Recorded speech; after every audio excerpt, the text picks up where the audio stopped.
Cette délibération, plutôt ce projet de délibération, vise deux aspects, me semble-t-il, et d'après ce que nous avons compris de nos échanges. D'une part, la révision et la modification des échéanciers de certains projets prévus en 2020 et que le contexte du Covid-19 a retardé, et ce que nous comprenons évidemment tout à fait et que nous sommes volontiers prêts à voter. Mais il vise également des projets à venir présentés dans le cadre d'autorisation de programme. Dans ce cadre-là, il nous est demandé de voter sur des autorisations de programme qui ne sont pas précisées ou très peu précisées. Alors en particulier, je vous donne des exemples qui se situent à la page 5. Il nous est demandé de voter sur l'intégration de nouvelles opérations, notamment la Casa d'Italia, la Médiathèque Marnata, la cathédrale de la Sète, et il nous est dit etc. Alors nous avons demandé en commission de quel projet il était question. Quel est le projet de la Casa d'Italia, par exemple?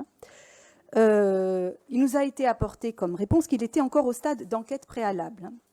Nous nous sommes également interrogés sur la médiathèque Marnata. Mais où est la médiathèque Marnata? Il nous a été répondu qu'elle n'existait pas encore. Et donc, si je formule autrement les choses, il nous est demandé, dans ce conseil municipal, de voter sur des projets qui ne sont pas actuellement présentés, puisqu'ils n'ont pas encore été élaborés. Donc la délibération prend d'ailleurs le soin de noter, etc. Et donc on nous demande de voter sur toute nouvelle opération sans véritablement les connaître. Voilà, et cela nous interroge.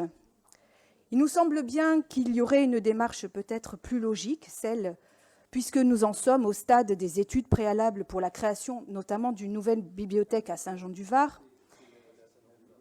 Et monsieur le maire, je me réjouis que ce projet soit envisagé. Vous le savez, la bibliothèque à Saint-Jean-du-Var, c'est un projet qui me tient à cœur. Il me semble que c'est justement le moment de s'appuyer sur une consultation la plus large des différents groupes de ce conseil pour contribuer à la réflexion et enrichir ce projet. Nous avons un avis, des éléments à apporter sur ce sujet, et ça devrait être l'objet du travail des commissions d'ailleurs, me semble-t-il.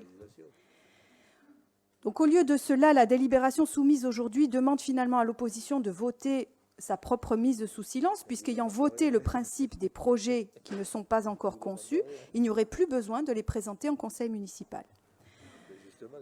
Nous pensons qu'il devrait s'agir au contraire de rendre public, de consulter largement, non seulement bien sûr les groupes qui composent ce conseil municipal, mais aussi évidemment les associations, les habitants, les usagers.